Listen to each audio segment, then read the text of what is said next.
Y el día de ayer, Perú abrió sesión en la Bolsa de Valores de Londres, en el Roadshow in Perú, básicamente encabezados por el ministro Castilla y el señor Julio Velarde, presidente del BCR. Nuestro país ha sido el foco de atención de los europeos el día de ayer, y ha sido un día interesante. En realidad ha venido siendo una semana interesante para el Perú, porque hay mucha atención de los inversionistas preguntando cuál es el modelo que hemos estado utilizando para nuestro crecimiento. Hay una sana envidia de parte de los europeos con respecto a lo que está sucediendo en el Perú, y parte de lo que hemos hablado, por ejemplo, ayer con el señor Carlos Durán, tiene que ver con eso, es el hecho de que las políticas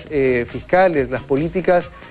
monetarias han estado siendo de cierta forma estables durante el tiempo, independientemente de los gobiernos. Se han tomado ya como políticas estatales, y esperemos que eso funcione para los siguientes gobiernos. Cuando termine ese gobierno y comience el siguiente, se mantenga la política fiscal y la política monetaria y el esquema que se está armando para que efectivamente el crecimiento continúe. Y lo siguiente sería enfocarse obviamente en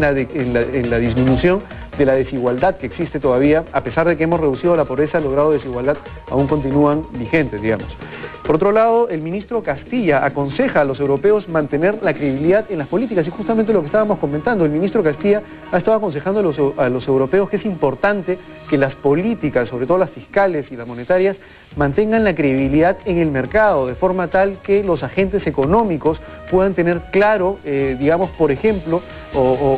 puedan tener una visión previsible de lo que pasaría, por ejemplo, con el tema de la inflación, o con el tema, por ejemplo, del superávit fiscal o el déficit fiscal en los países. Eso es un tema muy importante, porque eso de cierta forma le da a los agentes económicos un ancla en sus expectativas, y es prácticamente lo que está diciendo el ministro Castilla, que suena raro en todo caso que un país como el Perú le esté dando recomendaciones a los países desarrollados de Europa en este contexto, pero finalmente es que nosotros de cierta forma hemos seguido un modelo propio que tendería pues a ser casi un modelo interesante y fácilmente aplicable en otros países también. Por otro